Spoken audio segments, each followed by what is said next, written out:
Bismillahirrahmanirrahim. Assalamualaikum warahmatullahi wabarakatuh. Ketemu lagi di kajian Yuk Ngaji di bulan Ramadan, Jumat kedua. Mudah-mudahan nilai ibadah kita makin meningkat dibanding dengan Jumat yang kemarin. Tentunya kita hampir sepekan lebih berpuasa di bulan Ramadan, yang insya Allah mudah-mudahan segala amal ibadah kita Allah terima dan tentunya menjadi berkah buat kehidupan kita, di mana semua Allah lipat gandakan. Ada 5 keutamaan puasa Ramadan. Tentunya banyak sekali keutamaan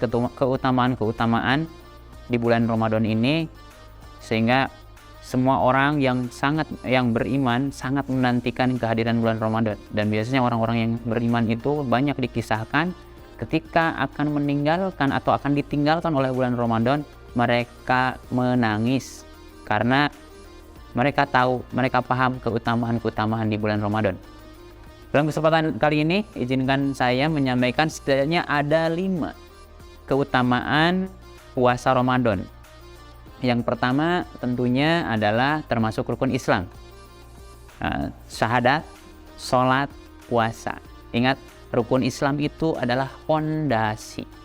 Ketika fondasinya kita tercerai-berai, tidak lengkap, maka bisa dijadikan alibi atau acuan kita bahwa jangan berharap nilai-nilai kebaikan yang kita lakukan akan Allah terima jika pondasinya nggak ada atau tidak ada.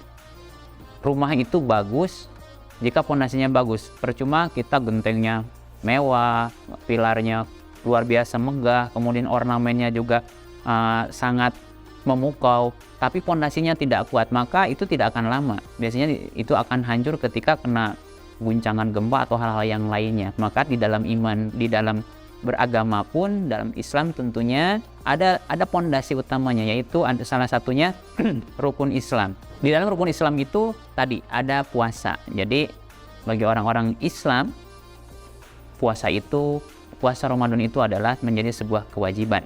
Yang kedua, dari 5 keutamaan bulan suci Ramadan adalah menghapus dosa yang telah lalu. Andai kata kita mampu melaksanakan puasa Ramadan ini, apalagi pada level yang sudah saya sampaikan di Jumat sebelumnya, kita sampai pada level khusus, bahkan khusus, maka insya Allah seperti yang disampaikan oleh riwayat hadis dari Abu Hurairah radhiyallahu anhu, bahwasanya Rasulullah SAW bersabda, barang siapa berpuasa Ramadan atas dasar iman dan mengharap pahala dari Allah Subhanahu wa taala, maka dosanya yang telah lalu akan diampuni. Hadis riwayat Bukhari nomor 38 dari Muslim, dan Muslim nomor 860. Yang ketiga dari 5 keutamaan bulan Ramadan ini adalah merupakan sebab masuk surga. Berdasarkan sebuah hadis yang diriwayatkan oleh Imam Muslim, yang artinya adalah, bagaimana pendapatmu jika aku telah mengerjakan sholat maktubah atau sholat fardu 5 waktu, berpuasa Ramadan, menghalalkan yang halal dan mengharamkan yang haram, dan aku tidak menambah dengan sesuatu apapun. Apakah aku bisa masuk surga? Rasulullah menjawab, ya. Jadi ketika kita misalnya tidak banyak amalan, seperti orang misalnya bersedekah ataupun hal-hal yang lainnya, amal-amal kebaikan yang lainnya, cukup mengerjakan sholat fardu 5 waktu, kemudian berpuasa Ramadan, dan menghalalkan yang halal dan mengharamkan yang haram, maka Allah jamin yang bersangkutan akan masuk surga. Keutamaan yang keempat dari puasa Ramadan itu adalah doanya Allah kabulkan. Seperti sabda Rasulullah SAW yang artinya, sesungguhnya Allah membebaskan beberapa orang dari api neraka pada setiap hari di bulan Ramadan. Dan setiap muslim apabila dia memanjatkan doa akan Allah kabulkan. Ini jelas betapa mulianya bulan Ramadan. Orang yang sedang kena azab kubur aja atau siksa kubur aja, Allah angkat selama bulan Ramadan untuk menghargai kesucian bulan Ramadan. Dan tiap mukmin yang berpuasa, yang mengerjakan kewajiban yang Allah sampaikan, maka setiap doanya maka akan Allah kabulkan. Itu keutamaan keempat.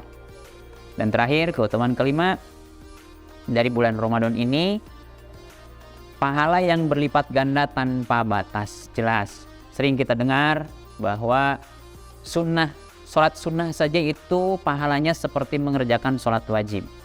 Ini disampaikan dalam salah satu hadis dari Abu Hurairah radhiyallahu anhu berkata, Rasulullah SAW bersabda, semua amal Bani Adam akan dilipat gandakan kebaikan 10 kali sampai 700 kali lipat. Allah Azza wa Jalla berfirman, kecuali puasa, maka ia untukku dan aku yang akan memberikan pahalanya. Yakni aku akan memberikan pahala yang banyak tanpa menentukan kadarnya. Hal ini seperti firman Allah Ta'ala dalam Quran Az-Zumar, sesungguhnya hanya orang-orang yang bersabarlah yang dicukupkan pahala mereka tanpa batas. Jadi dalam konteks ibadah-ibadah kita Allah lipat gandakan. Misalnya kebaikannya, kemudian sholatnya, kemudian juga sedekah jariyah dan yang lainnya, Allah lipat gandakan pahalanya. Tapi ada yang lebih istimewa lagi, puasanya itu langsung Allah yang menilai dan bisa jadi lebih dari apa yang kita bayangkan. Mudah-mudahan ini menjadi penyemangat kita untuk senantiasa meningkatkan keimanan dan ketakwaan kepada Allah Subhanahu wa taala, terutama jangan sampai bulan Ramadan ini kita sia-siakan, lewat begitu saja tanpa ada makna, tanpa ada hidayah yang kita bisa ambil dan kita teruskan menjadi sebuah nilai-nilai ibadah yang menjadi pondasi kita dalam menggapai ridho Allah Subhanahu wa taala. Terima kasih. Wassalamualaikum warahmatullahi wabarakatuh.